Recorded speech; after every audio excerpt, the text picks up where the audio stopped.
Indiana Jones, and it wasn't pretty. It was like bad, and there was like sacrifices and all of these things. But then like seeing it through a completely different lens really like showed me that what life is like if you want to go and search for the darkness, you will find it. If you want to go and search for the light, you will find it. It's just like where you want to place your attention. Where energy goes, attention flows. Where like it's or where attention goes, energy flows. So and yeah, it's from the pujas that I've done with you and just like sitting with Ma, I've never felt so like aroused and powerful and energetic, all just from meditating. And this puja, what he has said, it's like a 5-hour, 6-hour meditation worship where there's flowers, there's mantras, there's sacred geometry, and it's really fascinating just to be a part of something that's bigger than yourself. But then seeing that, okay, it really isn't bigger than you. It's a part of you as well. It's just the separation because we are human now. So we experience life through these lenses. But yeah, it's been a really powerful teaching. Also working with Ganesha, Shiva, it's yeah. Why? So out of the deities, those are like probably the main three: Kali, Ganesha, and Shiva. Would you say? Depending on which tradition you follow, there's also like Vishnu and Lakshmi who are very present, Krishna. So they have like a wide range of deities you can choose from, yeah. Like depending on who you resonate with, what kind of characteristics you have. So then my question to you would be, why Kali? What stood out from her that you felt it was right? Because you're very devoted, you're very disciplined, you're very powerful, you're very stoic, and everybody sees this in you, and I'm sure it's the intensity. I was looking for what is the most intense intense things I can do. What is the most like vibrant, shaking, shocking. So, and she's the goddess of creation or the universe and dark matter, the void. So she's the vehicle of going back into that emptiness. So she's usually worshipped by meditators, practitioners who want to reach samadhi or want to reach enlightenment. So depending on, like, think about the deity as a tool. Like if you want to put a nail into the wall, then you need a hammer. Like a screwdriver will not do the job. But if you want to pull out a screw from the wall, then the hammer will not help. So then you need a screwdriver. So a deity can be looked as a tool to help you to achieve a specific goal, basically. So the goal is realize yourself, who you are, beyond any kind of limitation. So the goal is to come back home and remember who you are, not who they told you were or who they want you to be. It's to fully be you unapologetically, you know? Yeah. That's a very interesting journey, the inward journey. Could you ask some of the questions? Because I don't want to go too much into Kali. I mean, it's fine, but like that's kind of like unrelatable for a lot of people. Because they not know, like, okay, this is just like spiritual woohoo, or like, you know, you have to have that kind of experience of, you know, it's like talking about ayahuasca when people never took any kind of psychedelics. Like they're not really gonna understand the bigger concept or the depth of it. You know, it's like kind of like. But don't underestimate the power of planting the seed. 100%. So okay, all right. A question that I like to ask is, what are some of the most painful, traumatic experiences that you've been able to turn into power? Why do I ask this question? Because I feel like we all have this. And in my life, I've seen how my biggest trauma can turn into a superpower, a unique gift that I have, like for stuttering for 20 years, and now my voice is actually quite powerful. Not to say it's better than anybody else's. I just own what I say, and I try to speak less and say more with what you say. There are people here that, speak a lot, but they're not really saying anything. Or like there's a lot of small talk. At least for my life, that's something that I take pride in, is how I speak and how I am and how I present myself. What about you? What painful, traumatic things have you been able to turn into a power or a gift to benefit you? Like the lesson in the pain, the lesson in the trauma.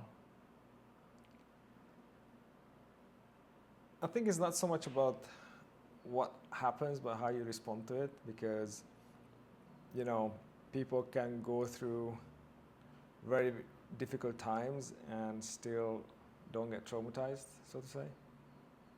While other people can go through, let's say, milder things compared to the other person, and then still get heavily affected and perhaps unable to digest the information or the event, and then they continue carrying that with themselves for perhaps decades, and then it becomes like a traumatic event because they just keep remembering the same thing, that someone hurt them, or like they lost somebody, or whatever else happened, and then for me it's not so much about what happened, but how you respond to it. And then yes, you cannot go back in the past, you can't change the event, because that's gone, and then it happened for a reason, but you can change your relationship to the event. That is your power. That's something that you can rewrite, and not labeling the event as traumatic. Or it's not just about the labeling, also like changing the way you feel about the event, right? Because eventually it's a feeling. You got hurt in one way, it's either you lost something, or someone betrayed you, or you got shamed or violated, but in one way, you got hurt, so you're carrying the hurt forward, and it's a conscious decision to put it down. Making peace with what happened. And I'm not saying that it's gonna turn into like a positive effect or positive like memory, but as long as you are able to like neutralize it, then you're on the right path. You can let go of that heavy baggages that you've been carrying for no reason, and make peace with the past, and move forward, because otherwise you just continue living in the past, but the past is gone. It's no longer real. The past is just a memory, and everything happens in the now. And if you want to change your future and create something beautiful, and not coming from a place of trauma and being wounded, but feeling wholesome, then it's important to deal with those events and then let them go. And how you can do that, basically constant like contemplation. You keep working on yourself, seeing like what are your triggers. Like when something happens, then it's related to, when you get triggered, it's related to something in your past, some kind of unresolved issue, unresolved trauma, something that you were unable to like digest. So then going back into that situation and see how you can process it in a way that it's no longer affecting you. So if someone does similar things to you, then you no longer responding in a way that is, let's say, out of control, like lashing out, or like reactive, or like being completely scared or frozen, or whatever is the situation, because we all have like different things that we carry. But like what changed my life is basically just this deep, this unsatisfaction, like how things were unfolding, like seeing the injustice in the world and being affected by it, and just seeing everything pointless, and guiding me to a way, or to a place where I could realize that whatever we are looking outside of us is really just inside. So focus on how you can work on yourself, and how you can better your own life, like let go of the things that you don't need, and lead a simple life, like don't worry too much, and do your best you can, and then there's no regrets, and continue moving forward, because as I said, you can't live in the past, because the past is like, it's like a heavy weight that you kind of like chain to your ankle, and you're trying to like move forward when your ankle is chained, and it's not the most efficient way of walking. Like, of course you can continue walking, but like how far you're gonna get and how much effort you need to cover a certain distance is gonna be deeply impacted by that. So the lighter you can travel, the further you will go. Great guidance, amazing teacher. But I asked you something personal about you that was painful or traumatic that you alchemized into a superpower. Why do I ask this? Because it makes it relatable to other people. It's not like you're not perfect. I'm not perfect. We all have these things. And I believe it's important if you want to share. If not, we can just go on to the next question. But just like stuttering, being violated, or like going to 15 schools, like me personally, like it helped me adapt into new environments, not cling on to something. And what do we know about the past is like, yeah, it's in the past, let it go, but also don't forget, because the darkest moments of our lives are not to be buried and forgotten. They're a memory to be called upon for inspiration, to remind us that it's the unveiling human spirit and the capacity to overcome the intolerable. You've been able to get past things that were miserable, that were extreme, that were painful in the past. So then like you have the strength. It's a reminder of your strength, at least for me personally in my life. That's why I like to ask this question. Yeah, I understand. The thing is, as I said, it's not about what happened, but how you relate to it. And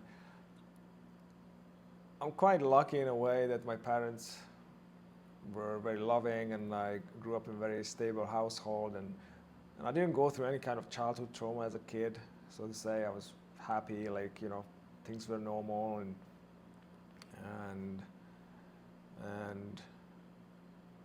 I'm not saying nothing like shocking happened in the family in terms of accidents and things like that, but it was like really out of our own hands, and I don't feel like it really impacted me in a devastating way. So that's why I'm like, like losing my granddad or losing my father.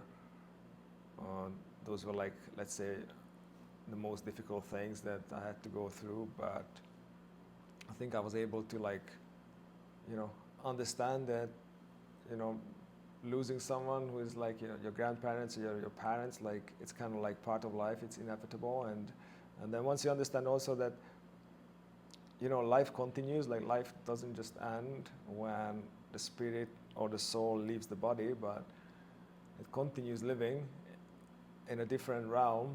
Like, of course, the body will goes into the earth or gets cremated, and then it's no longer existing. But like, who was driving that body? The essence of that person, the being is forever living. Like the soul continues its journey, and then if you can understand that they are not dead, but they are just gone. It's almost like a person that moved to a different country, and then you just can't see them again, but you know that they are there. So that helps a lot to accept those things, and yeah, I don't know if that answered the question. I think what I can get out of that is that your grandfather and your father's death helped you transcend the idea of death, that the body may die, but energy is forever, the soul is forever, the spirit is forever. So maybe it helped you to expand your level of consciousness and curiosity to know more within yourself of like, what is this? If stuff like this can happen out of nowhere, out of your control, then what can I learn here? Like, what's the lesson here? What's the wisdom here that my father, my grandfather left behind? Yeah, it really helped me to like start questioning like, okay, what happens after death? Because my granddad, he was very close to me, and I was only 8 years old, and it was a big, devastating accident for my family, for my mom and my grandma, Like they were very deeply affected by it, and seeing it as a kid, and like just wondering about, what happens after death. Because even when I was a kid, I couldn't really like imagine not being. So the way I imagine death is like you're kind of like in a room, and then you turn off the light and it's pitch black, right?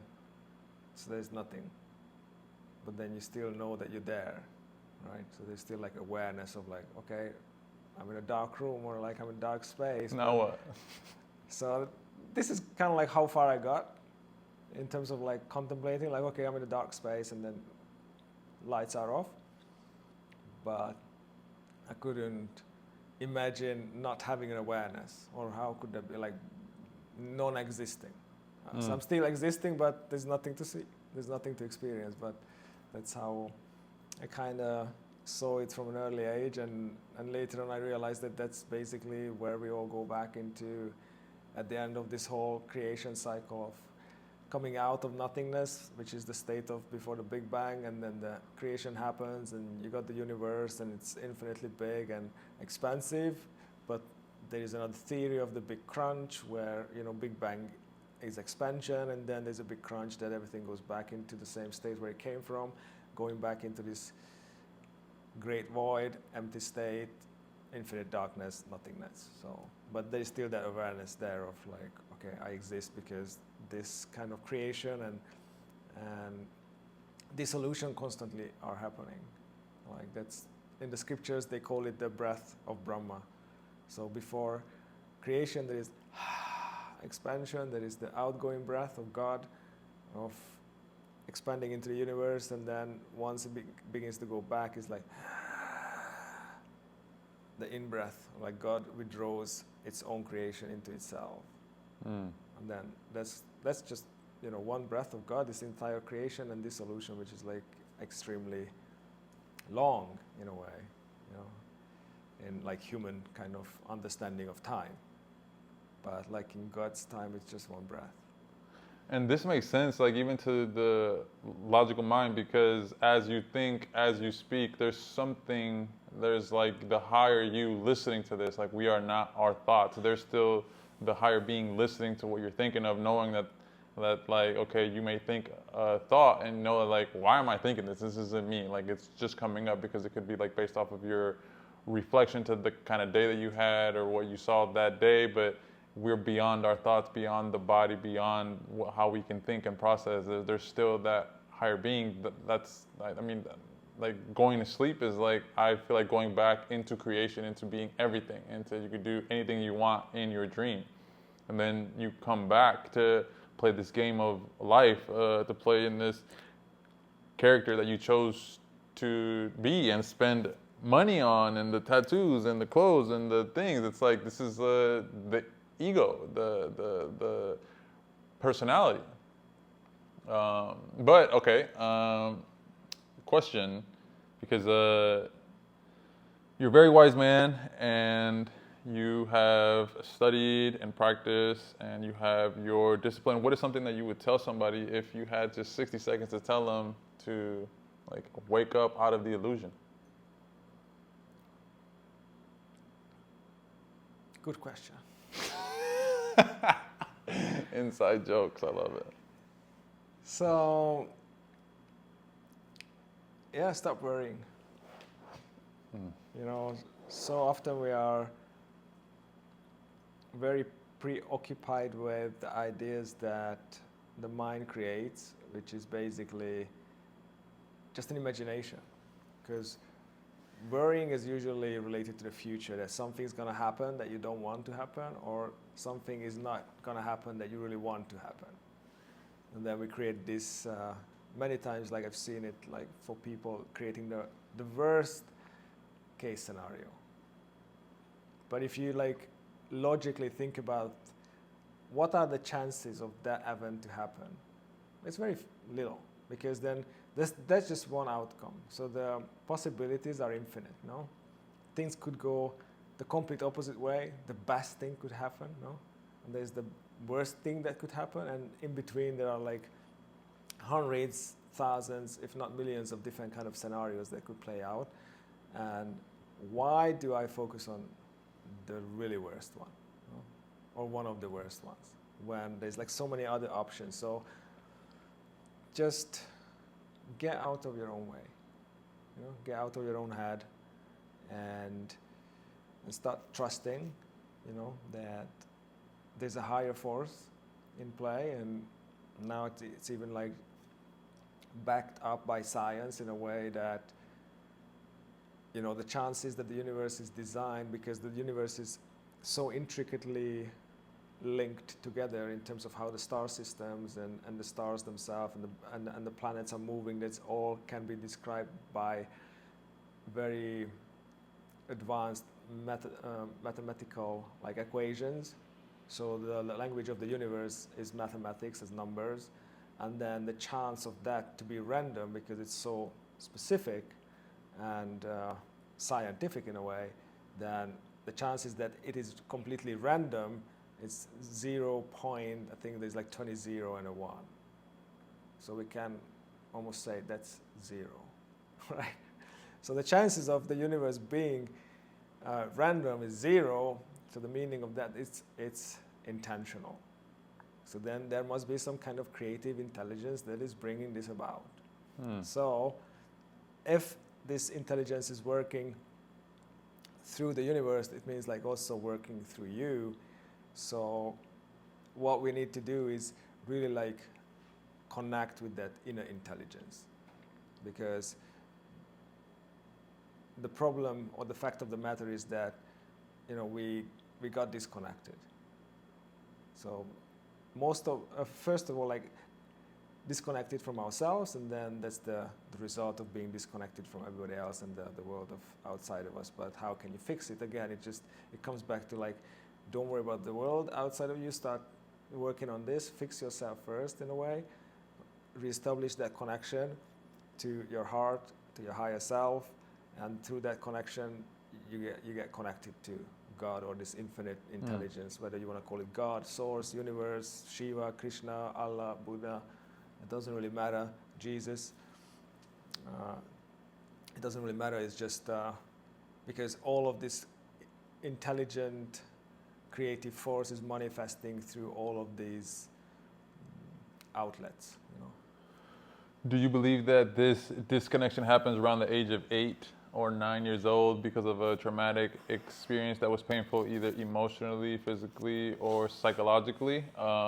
Because they say that, you know, that around that time is when you kind of get disconnected, and it feels like you start to develop like a sense of like either worry or caution of like, oh, the world, it really isn't safe to be in this world, so let me develop armor. And you start to like put on the shield and the armor and the helmet and the sword just to be able to survive through life, whether it's like school, you're bullied, or work, or you're hurt, or the need to make money, so you develop these things. But then when you go deeper into the spiritual realm, you start to notice that this protection mechanism, this armor that you've developed, starts to weigh you down.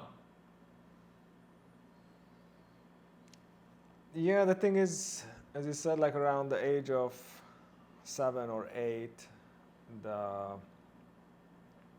intellect begins to form, which means then you start kind of like questioning things. I mean, even before, if you try to make a kid to do something, then they don't want to do it.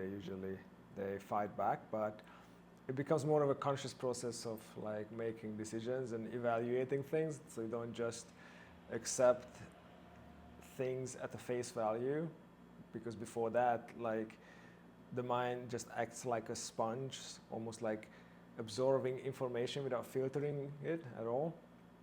And then after that, like, we start like becoming more of a conscious thinkers in a way.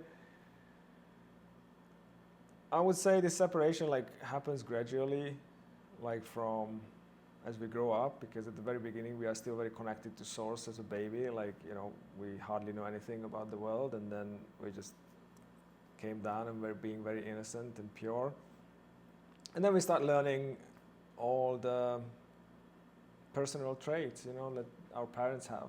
Like what's going on in the family is very important because they are your first caregiver, and you're not being exposed to anything else, at the beginning, probably until like the age of 2 or 3, and or maybe you see your grandparents and perhaps some family friends, but in general you are very much just in the cocoon of the family, and then the way they behave and the things that they teach, because the way of being is a teaching in itself, like because you're going to mimic the dynamics of how they respond to certain things and how they behave with you as well. So yeah, this kind of like disconnection begins to happen, and then we go through the whole the education system or the indoctrination system to implant like the prison codes that are not helpful for your development, in a way that the school system is based on competition. Like you have to like constantly like compete or like reach certain benchmark levels, so then you get your grades and you have to get those grades, and if you don't get those grades you're an idiot or you're unworthy or whatever not, and they're not really like trying to help you to develop like critical thinking, because like here's the information, learn this information, and the more you're able to repeat it just like a machine, then the better the grades will be.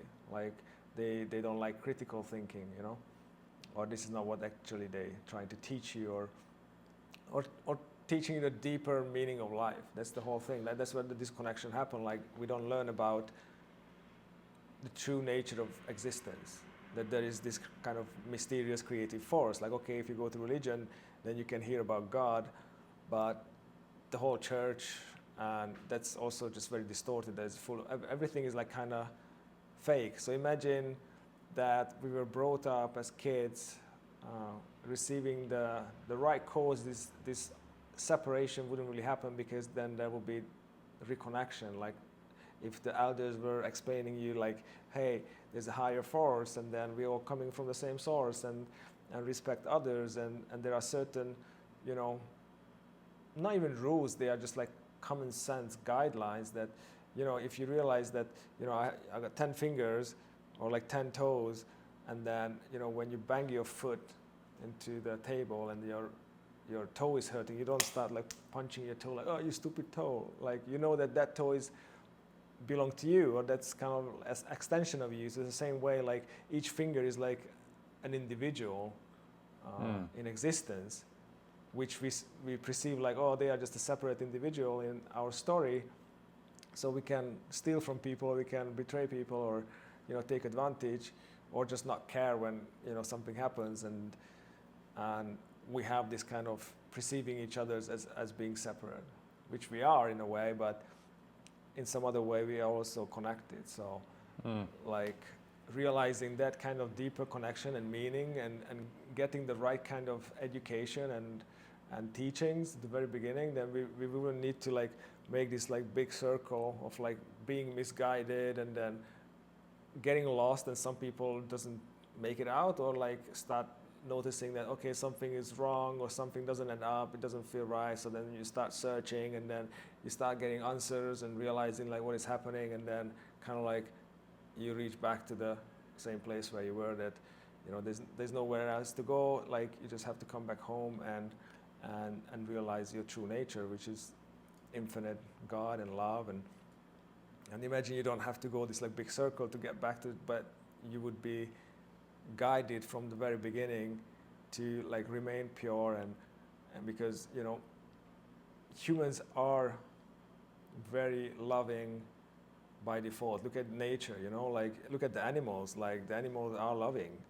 Even sometimes even the prey and the predator can make friendship or some kind of like affectionate scene, but of course they are governed by nature and hunger, and okay, I have to eat you. But it's not coming from like an evil kind of despising and then trying to like hate, manipulate, discriminate. And what we see in what humans do to each other is like very very shocking in a way and very sad. Yeah, How we treat each other. I think one of the biggest wrongs in school is there's division, whether you like it or not, whether they teach it or not. There's always division between race in every school that I've been to, and I've been to 15 schools, so I've seen it over and over again. And also the main one that makes no sense is that there's only one right answer for this question, for this problem. There's only one right answer. That's not true. There's so many right answers for the same problem. It's just how you choose to see it. But school is just like, they're kind of like teaching you to be in the rat race, to be a worker, to be a zombie, to be a robot, to make somebody else money. But the real